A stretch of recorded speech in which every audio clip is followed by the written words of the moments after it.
warahmatullahi wabarakatuh. Sebelumnya izin memperkenalkan diri, nama saya Yesa Ervina dengan NIM 2301471. Kelas 2A Keperawatan 2023 FPH UPI. Di sini saya akan menjelaskan mengenai SDKI komunitas. Yang dimana Standar Diagnosa Keperawatan Indonesia atau SDKI merupakan kerangka acuan nasional dalam menetapkan diagnosa keperawatan secara sistematis dan berbasis bukti. Dalam konteks keperawatan komunitas, SDKI komunitas ini berperan penting dalam mengidentifikasi masalah kesehatan yang bersifat kolektif baik pada individu dalam keluarga maupun kelompok masyarakat. Diagnosa ini disusun melalui pendekatan SDKI komunitas didasarkan pada hasil pengkajian komunitas secara komprehensif yang mencakup aspek bios, psiko, sosial, budaya, ekonomi, dan lingkungan. Penggunaan SDKI komunitas ini bertujuan untuk memudahkan perawat dalam merancang intervensi keperawatan yang sesuai dengan kebutuhan spesifik komunitas serta mendukung upaya promotif dan preventif dan dalam meningkatkan kualitas hidup masyarakat. Dengan demikian, SDKI komunitas ini tidak hanya berfungsi sebagai alat identifikasi masalah gitu ya, tetapi juga sebagai landasan profesional dalam mengambil keputusan klinis pemberdayaan masyarakat menuju kemandirian dalam bidang kesehatan. Jadi, SDKI komunitas ini namanya juga kan Standar Diagnosa Keperawatan Indonesia. Nah, Standar Diagnosa Keperawatan Indonesia komunitas ini sesuai dengan yang tadi sudah dijelaskan gitu ya, dia ini memiliki peran penting gitu karena untuk melakukan asuhan keperawatan yang sesuai dengan apa yang klien derita itu memang perlu adanya pengkajian sehingga mencocokkan data pengkajian dengan Standar Diagnosa Keperawatan Indonesia yang dimana dengan adanya SDKI komunitas ini gitu ya dapat menjadikan perawat lebih memudahkan gitu ya untuk melakukan asuhan keperawatan selanjutnya kepada klien. Nah, di sini sebenarnya banyak gitu ya diagnosa komunitas aktual gitu di Indonesia. Tapi di sini aku mau mengambil 3 diagnosa aktual gitu ya paling banyak di Indonesia. Nah, untuk yang pertama ini contoh kasusnya adalah sebuah RW terdapat peningkatan angka suatu penyakit gitu. Nah, peningkatan penyakit tersebut ini belum diatasi sama sekali oleh individu, keluarga, ataupun masyarakat. Nah, tenaga kesehatan bahkan pemerintah pun belum mengatasi masalah penyakit ini, peningkatan penyakit ini gitu. Nah, untuk kategori kasus tersebut yaitu perilaku dan subkategorinya adalah penyuluhan dan pembelajaran. Nah, untuk diagnosanya nih apa gitu ya. Nah, sudah pasti untuk diagnosanya ini yaitu defisit kesehatan komunitas yang memiliki definisi terdapat masalah kesehatan atau faktor risiko yang dapat mengganggu kesejahteraan pada suatu kelompok. Jadi,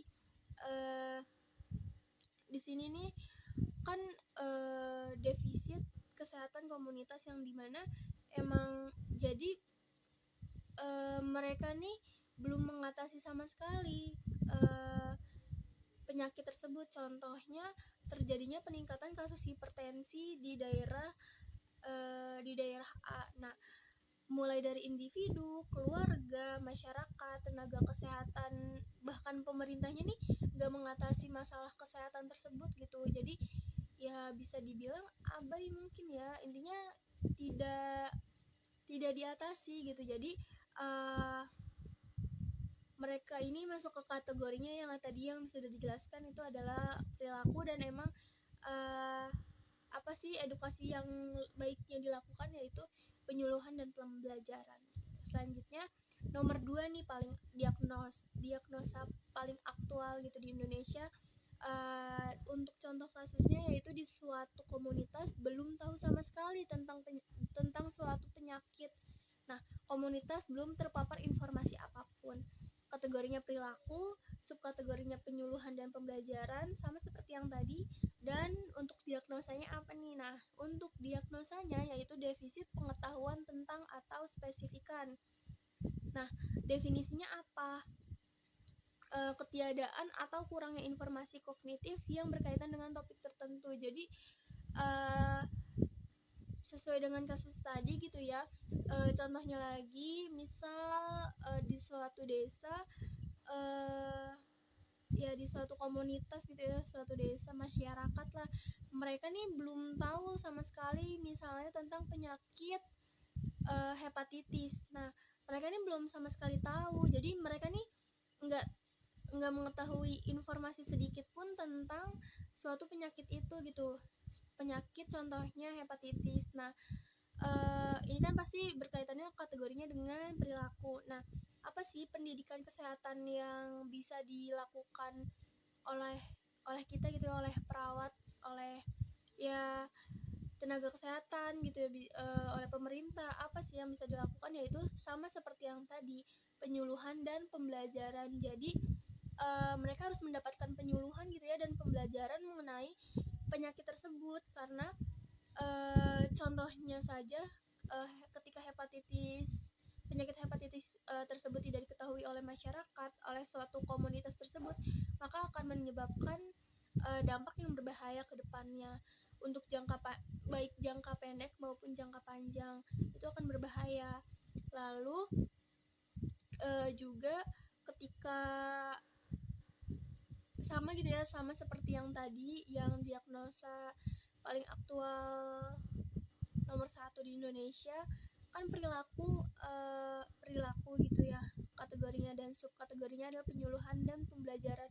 Nah, maka sebenarnya menurut saya pribadi harus apa ya, banyak gitu ya yang harus dilakukan oleh tenaga kesehatan, entah itu oleh tenaga kesehatan, bahkan pemerintah, mengenai penyuluhan dan pembelajaran yang harus diberikan ke masyarakat gitu. Karena tidak dipungkiri fakta yang ada di lapangan, di fakta yang nyata gitu ya, masih banyaknya gitu ya masyarakat yang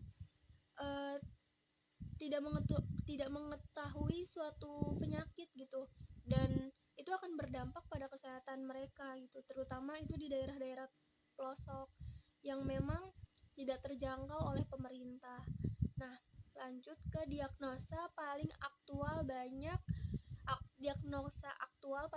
nomor 3 di Indonesia. Itu ada contoh kasusnya, suatu komunitas mengalami banyak masalah kesehatan. Nah, namun pimpinan masyarakat dan masyarakatnya tidak sama sekali nih bereaksi terhadap masalah tersebut.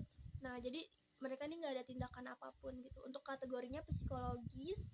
Lalu untuk subkategorinya ini integritas ego. Nah, apa sih diagnosanya? Jadi diagnosanya itu adalah coping komunitas tidak efektif, yang dimana memiliki definisi, pola adaptasi, aktivitas komunitas, dan penyelesaian masalah yang tidak memuaskan untuk memenuhi tuntunan atau kebutuhan masyarakat. Jadi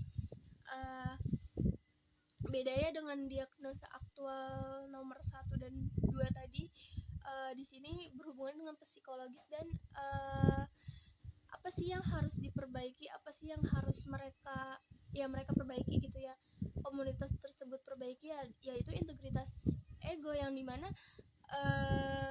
seharusnya ketika ada masalah kesehatan, bahkan banyak masalah kesehatan, seharusnya masyarakat atau pimpinan masyarakat tersebut melakukan tindakan gitu, suatu tindakan yang kan kalau di sini tidak melakukan tindakan apapun gitu. Nah, seharusnya kan yang seharusnya dilakukan kan adalah bagaimana caranya masalah kesehatan ini teratasi gitu. Jadi harus ada kemauan gitu ya, harus ada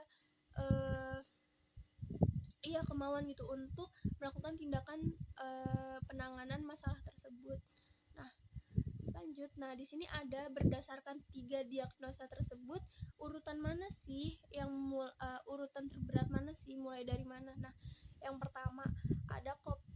komunitas tidak efektif. Lalu defisit kesehatan komunitas, dan yang terakhir ada defisit pengetahuan tentang spesifikan. Nah, yang pertama, ya jelas sih menurut aku yang pertama itu coping komunitas tidak efektif, karena ya jelas dia udah tahu suatu masalah tapi dia nggak mengatasi masalah itu gitu, masalah kesehatan itu kan akan berbahaya ya, akan berdampak, akan memiliki dampak gitu ya, entah jangka pendek ataupun panjang. Nah, selanjutnya defisit kesehatan komunitas gitu, walaupun emang ini juga bisa dibilang ya memang berat juga gitu. Dan yang terakhir defisit pengetahuan tentang atau spesifikan gitu. Jadi itu saja SDKI komunitas yang bisa saya sampaikan. Kurang lebihnya mohon maaf. Wassalamualaikum warahmatullahi wabarakatuh.